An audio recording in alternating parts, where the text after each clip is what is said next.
Welcome to Unhinged Magi! And we're back. Craziness, and you're still watching, which we're really kind of surprised at. Thank you for still Thanks for watching. And now, that's it. Bye. No, I'm kidding. Sorry.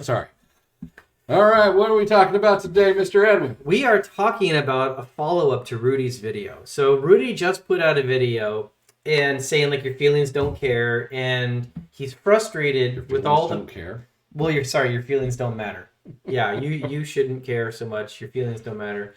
And he's talking about how there's all these, as he calls them, the Timmies out there, that they think that people shouldn't make money on collectible card games. It's evil if a store makes money. And they look down on anyone who has a business and tries to do well at it. And like the whole perspective is wrong. And he's frustrated about that. Well, so, it's a true concept. People are online complaining that the card prices are too high. And once a card goes over $30, then they demand a reprint. Yep. Kind of thing. Yeah. So we have some different perspectives on it. And, well, not necessarily than Rudy. But we kind of wanted to add to the conversation because I felt like there was more places, that one could really go. Because I agree that many people have the wrong perception on like how they should look at collectible card gaming. I kind of feel like, just to give like an overarching premises, and we'll see where you come out on this. I always viewed Magic the same way I viewed playing a game like Metroid or Legend of Zelda, where like when you begin the game, you don't expect to have like all of the abilities and all of the items. And you don't want to like start the game and then immediately warp to the end where you've got everything and fight the boss and then be done. What you want to do is it's the process. It's the journey you want to go through.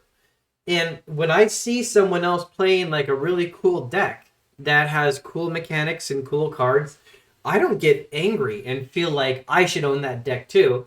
I look at it and think, wouldn't it be cool if I could own that? And then I kind of like go through the process of like saving, trading, trying to do what I can to slowly acquire those cards so I can play that deck. And I enjoy the process of acquiring those cards as much as I enjoy the playing of the deck. And I feel like people that look at it like they should be entitled to have those cards and the process of buying them makes them angry. I think they're looking at it wrong. I think they're missing the point of the joy of it. And I feel like, and maybe this is where my perception is wrong, I feel like a lot of people, that Zelda and Metroid, those kinds of games were extremely popular, and they probably played those the whole way through to the end, and they got to experience that. And so I feel like a lot of like older players are in that kind of boat where they get that that's like one of the joys of it. Well, okay. So let's put it this way. How many people really play to the end of Zelda? I always felt like it was a lot, honestly. Not really that many. I never played to the end of Zelda. I did play Zelda, but I didn't play to the end because it gets boring after a while. You can only just do so much. I'm going to kill these individual monsters to cross the freaking map. But do you think your experience was the exception or the norm? I would assume mine was the norm. Because, really? I mean, it's a long freaking game. Zelda's long. Sure. Well, the first one wasn't too bad. The first, 8-bit Zelda. Yeah. I'm not talking about that one. But I'm talking about, the other ones where the adventure takes forever. Yeah, Zelda 2 was difficult in some spots. And then Ocarina of Time, that was pretty tough. I remember back in the day, people just getting cheat codes for Contra and that kind of stuff because they want the cheat codes or they want the online or the magazine tutorial of how to beat certain bosses and the quick fix. All right, so they had those. Well, I mean, I played those too. Those cheat codes and things like that. See, that's like going out and getting your entitled self to go get the cheat codes because you don't want to learn it yourself. And it's hard. So you take a cheat way and to make your way through. So cheating in a game is kind of like being entitled and just getting the card. To an extent. To an extent, yes. So I think most people will find that kind of caveat more appealing.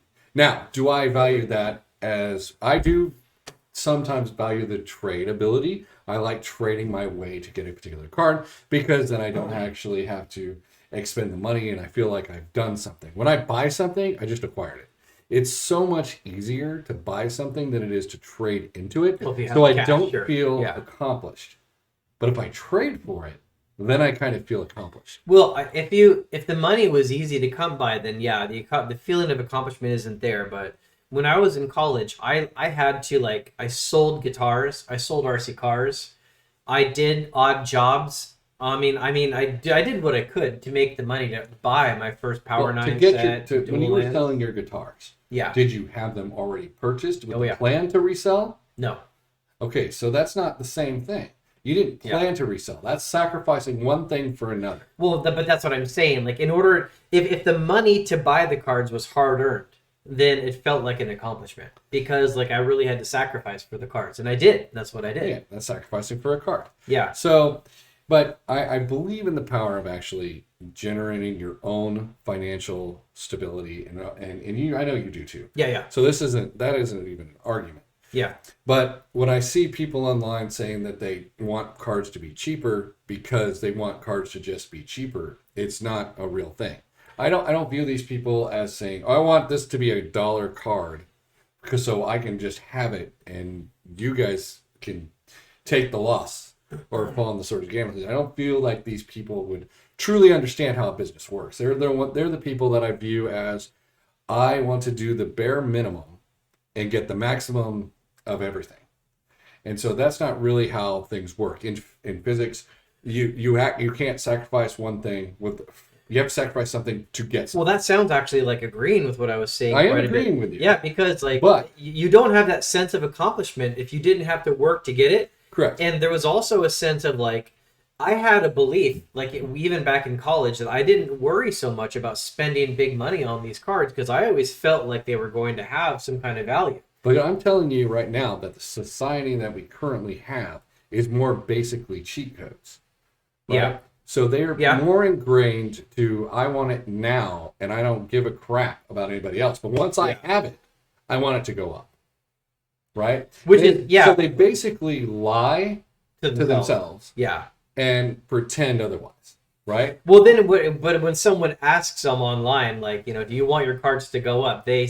They say things that I just don't believe. They'd be like, oh, no, if my cards could all go down to 0 and I'd be totally fine with it. I don't believe that. I believe you wouldn't care if your Block Mac Lotus went to 0 because you would never sell it. I'm planning on never selling it. There you go. I would still care. Lotus goes to 0. I enjoy the fact that it's worth a lot of money, but I'm not going to sell it either way. Exactly. See, that's the point. Yeah. That in some cases, when you talk to these people online, they mean that if my cards went to 0, I would still keep my cards. You have to talk to specific people. Now, do they want it to go to 0? Obviously, no. The way I see it put by a lot of these people is they say, like, well, I don't care if my cards would go to 0. I want the reserve list to break. Like they're trying to stick their thumb in your eye or something like that. That's the way they phrase it. Yeah, but the reserve list is never going to break, and even if it did, we've already made videos on this. I don't think it's really going to affect I'm just saying, like, that's the perspective I get from these people when they make that comment. Exactly.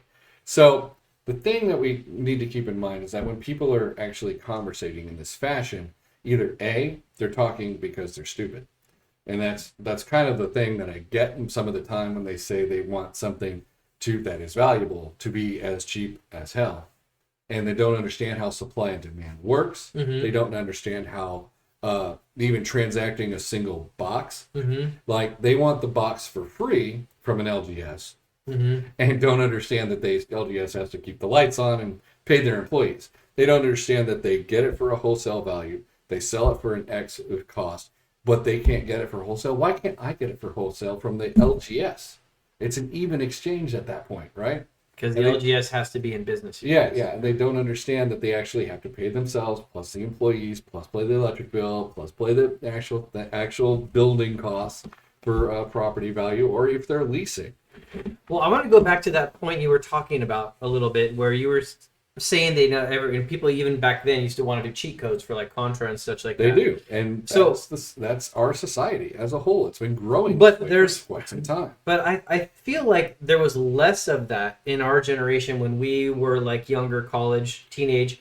Here's my point: like when I started playing, I think it was Warcraft 2 on the PC. That's fun. Warcraft 2 was a great game, and I was playing through the campaigns, and I really enjoyed it. I played the whole thing. Yeah, I can't remember. There was a cheat code that you could plug in, and there was a different one for Warcraft 2 and for StarCraft 1. Okay, well, I didn't know that. One of them had Power Overwhelming was the name of it. And then another one, it was like a long phrase. I think Power Overwhelming was the StarCraft one. And there was another one that was the Warcraft one. Here's the point, though. The game was really fun, and I was enjoying the campaign. And then I started doing the cheat code, the Power Overwhelming one. And at first, it was really fun because you're just so overpowered and like you're laughing at like how much you're just destroying everybody. But then you're done after like 2 days, and then like you put the game away and like don't play again for like years, right? And the same thing kind of happened with Diablo. My friends and I were playing Diablo 1, and we were all leveling up our characters, and we got to like level like 27 or something in Diablo 1, and that was pretty decently high in Diablo 1. And then we took all this time getting leveled up and getting all these abilities and stuff like that. And then someone discovered the Hex editor, where you could basically edit your character file and give yourself like upgraded spells and armor and stuff like that. And next thing you know, we were all just freaking OP. And it was really fun for one day. And then that just killed Diablo, because it's like everything got so cakewalky and it was just so overwhelming that like I felt like I really learned a lesson then. What I took away from those LAN games is I really felt like I learned through experience that cheat codes can just ruin the experience. They can. And it's the journey that you enjoy. They can. But for some people, they just don't care. They want to get that win at any cost, all right? So even if they sacrifice the entire playability of something, they just want the win. Yeah, I don't disagree that there's a lot of people like that, but I think there's more people like that today than there was when we were younger. I think there's more entitlement and just kind of like, I want everything that everyone else has, jump me right to it. Less appreciation for the journey. I disagree with that. I disagree with that wholeheartedly, because even back in the day, everybody was going after the freaking cheat codes. Everybody was going after cheat codes. I chose to not go after cheat codes so much, and that's why I couldn't complete Zelda. I just said that I can't do this. Okay, well then let me ask you. No. Let me listen to this. So, in the only difference between then and now is the internet. And people can say a whole bunch of more shit online than ever before. And so you can hear all the whiny little babies, right? That want the cheat codes, that want everything now. That's the only difference. If you look back at the murder rates back then, from 1800s, you still have pretty much correlating same consistency of murder rates. But the difference is you hear about it more on the news. Well, so seems like it's, oh my gosh, there's tons of I know that point's valid. That you hear more about the complaints, and it gives a perception that things are worse. I agree that's a thing. But I had a lot of friends that played Magic, and I don't hardly remember any one of us, that was looking at like the acquiring of cards as something that was like terrible, hateful, made us angry, so mad at the people that have all these expensive cards. We didn't really generally feel that way. Well, there's also a little bit of a difference there, right? But that's what I'm talking about. Like, I think that there's like a generational thing, like a cultural shift. Go back to your Chico, California, when you showed up with your Power 9 set, nobody had seen it before. Yeah. What happens if you go and annihilate everybody every week? I did that. I know. And what did they start thinking? They started going for the cards themselves. No, before that. This is why you had to lose on purpose. Remember, you made a video on losing on purpose. Oh, but that was... If you went there every day and stomped them into a mud hole, they would start saying, it's not fair. It's not fair that Edwin has all the freaking power. They would definitely... Oh, that was years later. That was... Okay, so I started Magic in 96 in Chico, California. Then I moved up to Portland, Oregon in the year 2000. And that was what you're talking about was around 2005 or 6 or 7, somewhere in that range, in Hillsboro, Oregon, at a game shop called Rainy Day Games in Hillsboro, Oregon. Right. That's where that happened. Yeah. So that was that was 96 to 2000. That was a good 10 years later, 11 years later. Yeah, there you go. But at that point, the Power 9 had gotten up to the point, like in Chico, they were like, you could buy a Mox for 50 to 100 for a while. Right. But at that point, when I was doing it in like 2005, 6, 7, it was like 300 to 500 for a Mox, and a Lotus was like 700. Yeah. So the Power 9 was still pretty expensive at that point. Yeah. And And what was going on at that tournament is like these were people that were showing up and they had nothing of the big cards and they were all just like casual players with like, they said vintage, but that just basically meant we can show up with any card. Yeah. So people that showed up with Power 9 were just leagues above them. And yeah, so they did get upset that they were getting stomped. And then that's what caused that whole story. Exactly. But the difference was in that category, you started forfeiting games, but you wanted the experience to play. Right. And so that creates a new kind of enigma, right? Because so you can actually do that. And that's the difference. All right. So then you picture those people online saying, I wish I could get these, they should be cheaper. It's a whole scenario. Yeah. That they get mad one night, maybe from drinking or whatever, and then they go online. And then boom. And then a whole bunch of other people that are whiny little guys. And then a whole bunch more whiny little guys. I'm just saying. Sorry for everyone's eardrums. And so even back then, you still had whiny little guys. I remember the first tournament that we played in. So you don't think that the amount of whiny... Wait, just let me ask. You don't think the amount of whiny little guys has changed? It has not changed. I remember the first tournament that we had, and they didn't have sideboards, right? There was no sideboarding, right? And you know what I heard? Grown men, I'll say, well, grown men, 2022. If I would have just had my deck, I would have won. It's not fair. Hey, you didn't have that in my deck. So that's why the sideboards, the baby diaper sideboard, that's why it was invented, because of whiny little bitches. I'm just telling you like that. Because they can't make a deck that can face everybody. I'm just telling you. These are the things. It's the same all the way around. Okay. Well, I'm not sure I'm sold on the idea. I believe what you're saying, that you hear from people that are whiny more often. I totally believe that. Yes. I'm not sure I'm sold on the theory that there isn't more of that attitude these days. I feel like there is. But yeah, I definitely, like, going back to the original point, I definitely feel that people that are doing the whining are missing the idea. And here's the idea, quickly re-summarized. Okay. The journey of acquiring new cards in any TCG, if you're not enjoying that process, I feel like you're missing half of it. If you go into it with an attitude of like, I'm not entitled to all those cards, but wouldn't it be fun to be able to play that kind of deck? And that's like a goal that you set for yourself to try to like work your way into. If you enjoy that journey and that process, then you're going to be happier and you're going to have a much better time and you're going to be a lot less upset about things. Also, it means you enjoy tradable card games because that's part of the fun. Yeah, that's actually supposed to be it. Yeah. They don't sell them in sets, you guys. They sell them in randomized boosters. You're supposed to actually play the game of trying to acquire them to play the decks. You're not supposed to have all the cards from the beginning. Like, if you really were supposed to have all the cards, like some of these people feel like they're entitled to, if that was supposed to be it, they would sell them in complete sets. But they don't. They don't. For any of them, actually. No. Yu-Gi-Oh!, Pokemon, Flesh and Blood, Magic, Weiss, like, it's all of them are sold in randomized packs. Yeah, it's all about the chase. It's all about the trade. It's all about that. Trading actually creates dialogue and that kind of stuff. So it's actually a good thing. So if you're not enjoying the chase, you're missing the point of these collectible card games. But you should try to find some business that'll make a set for you and you can buy it. And so the reason alleviates the problem. And just to quickly summarize it, because now we're 18 minutes in. Sorry. But if you want to enjoy the chase, that's one piece of it. But you also, it's a good thing if these cards have value and that value maintains and goes up. Because I'll tell you what, guys, it is a very different thing. If, like, I've spent thousands of dollars every year for several years, and then I eventually look back and I'm like, wow, over the last, like, 4 years, I've spent $2,000 a year, so $8,000 I've dumped into this game. And look at my collection, it's worth, $500.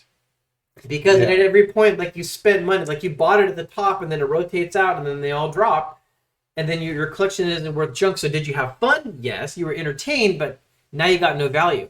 But what I've been doing for years, and what many other people do, is if we buy into a game where the cards have value or they retain value, then even if it stays flat, if you put in $8,000 over all those years, and now you look back and you have $8,000 worth of cards, if you ever decide you want to play something else, you can sell those cards and put that money to something else. That should be another topic. I think Wizards of the Coast should actually start adding value to the actual boxes themselves by adding to another type of reserve list, and that's going to actually increase the value over time on boxes and actual individual cards that you Yeah, not just by selling them at a higher price point. I don't think that's the way to do it. That's just them capitalizing on it. Yeah. But anyway, that's gonna go a whole different direction. We're 20 minutes in now.